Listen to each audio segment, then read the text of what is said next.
Au commencement était le Verbe. Et Dieu dit que la lumière soit.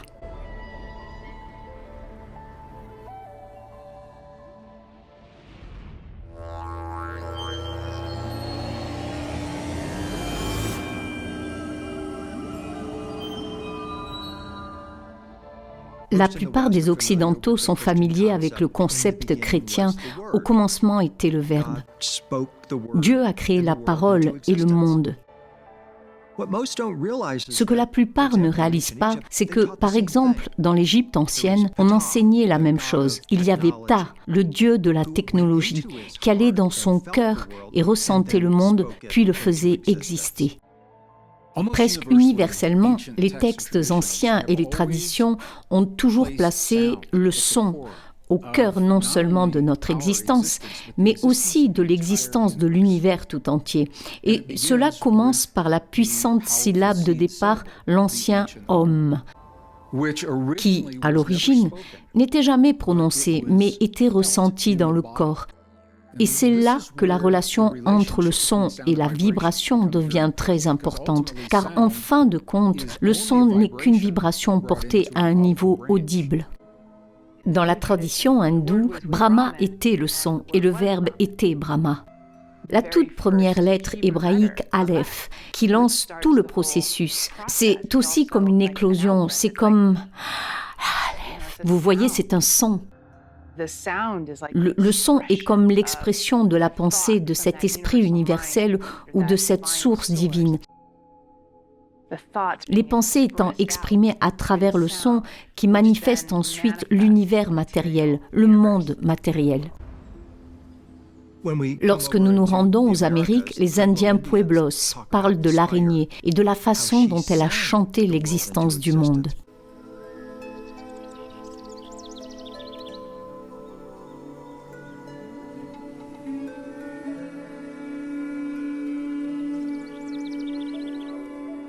Dans la mythologie aztèque, le dieu Quetzalcoatl a utilisé une conque pour créer la vibration qui a donné naissance à la première vague de vie.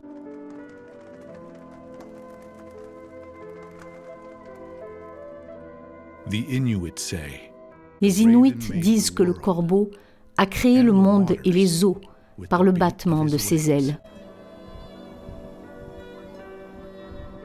Il semble donc que, où que l'on aille et quelle que soit l'époque, il existe une croyance selon laquelle le son était fondamental pour la création.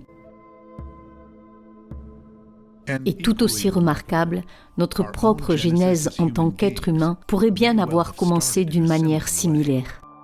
Lorsque cet embryon atteint une taille inférieure à 1 mm, il est très proche d'1 mm, mais pas tout à fait 1 mm. L'embryon commence déjà à développer les premiers aspects de l'oreille interne.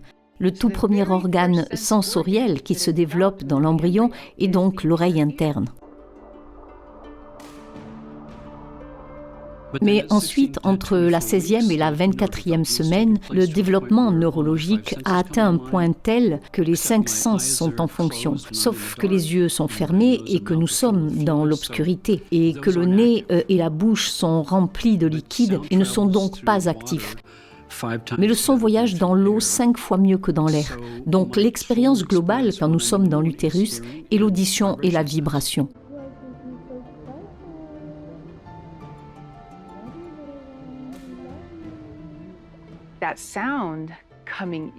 Le son qui parvient au fœtus, à l'embryon, est essentiel au développement du fœtus. La voix de la mère ainsi que les voix et les sons de l'environnement en dehors de la langue parlée par la mère, par le père, ces choses sont entendues par le fœtus en développement.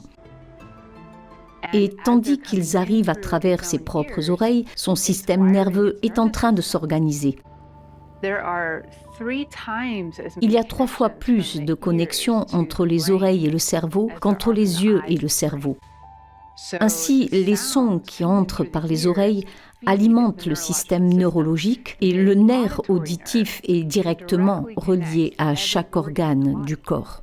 C'est comme si nous étions baptisés dans le son, les vibrations et l'eau, et que nous avions tous notre propre mini-évolution qui se produit.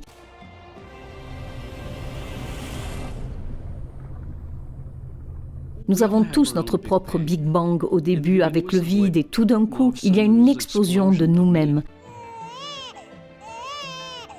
Ces sons que nous continuons à entendre et à apprendre développent notre perception, développent notre personnalité, développent la façon dont notre esprit pense en fonction de la langue que nous parlons, et ainsi de suite.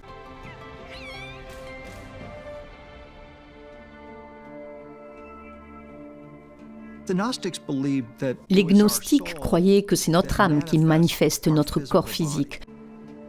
Notre corps physique est en fait à l'image de Dieu et son but ultime est de servir de véhicule à l'âme alors qu'elle se déplace à travers cette matrice. L'ouïe est le premier sens à se développer dans l'utérus et le dernier sens à disparaître lorsque nous mourons. De nombreuses cultures anciennes avaient des pratiques pour accompagner la naissance et la mort en utilisant de la musique et du son, des prières parlées ou chantées. Connaissant l'importance de ces seuils critiques. C'est très puissant car cela signifie que l'ouïe et le son doivent provenir directement de la source et que peut-être le son est le premier sens et est la façon dont nous pouvons nous connecter le plus directement avec la source.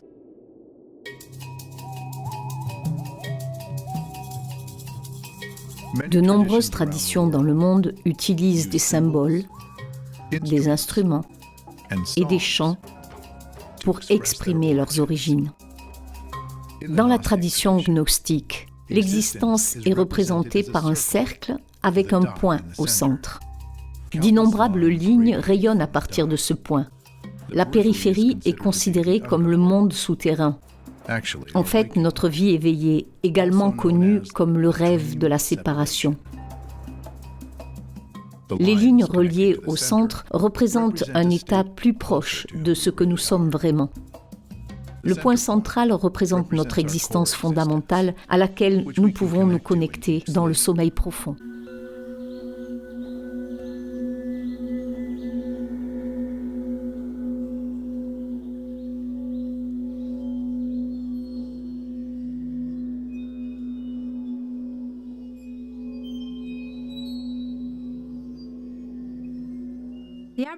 Les aborigènes, dont le nom signifie essentiellement « au commencement », sont la plus ancienne culture vivante sur Terre. Ils jouent du didgeridoo depuis au moins 150 000 ans. Et ce qu'ils font, c'est qu'ils prennent cette branche, la creusent et en font presque un instrument de musique. Les tonalités et les fréquences qui en sortent sont réparties de manière à encoder des informations. On dit que le son du didgeridoo nous relie au royaume des rêves où résident les ancêtres d'où nous venons avant notre naissance et où nous allons après notre mort. Les aborigènes d'Australie parlent de lignes de chant qui ont été chantées par les esprits de leurs ancêtres primordiaux qui marchaient à travers le paysage en chantant ces formes terrestres. Pour les aborigènes, ces chants sont permanents et doivent continuer à être chantés. Les lignes de chant sont des chemins vibratoires qui existent dans une sorte de dimension parallèle que les aborigènes utilisent pour naviguer sur de vastes territoires et acquérir des connaissances.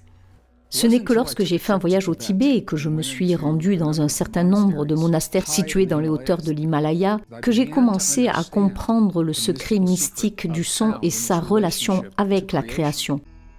Ce que j'ai vu, ce sont des séries de mandalas placés sur les murs. Et les moines m'ont dit que c'était le secret. Et je me suis demandé ce que cela signifiait, comment cela fonctionnait-il. Il m'a répondu, il y a longtemps, nous n'avions aucun moyen d'enregistrer le son, mais nous savions que si nous projetions le son dans la matière, il créerait un motif. Ainsi, ce que vous voyez sur les murs du temple sont les motifs qui rappellent aux moines et aux nonnes que s'ils créent un son très spécifique correspondant à ces motifs, ils reproduisent le son de leurs ancêtres.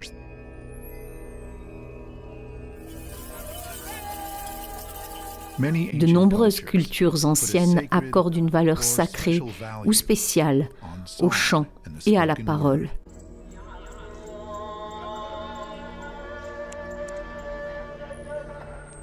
Nous parlons de mots, nous parlons de prononciation et nous parlons donc d'envoûtement. C'est pour ça qu'on appelle ça jeter des sorts. Et donc, les mots ont un pouvoir. Les anciens le savaient vraiment. Ils choisissaient leurs mots très soigneusement. Les mots étaient vraiment bien choisis car ils avaient compris le pouvoir des mots. Il n'y a pas si longtemps, les humains pouvaient dire que leur parole valait de l'or et qu'elle était aussi valable qu'un contrat signé. Le pouvoir de créer avec le langage vient de la cohérence absolue, de l'alignement et de l'intégrité entre ce que nous pensons, disons et faisons.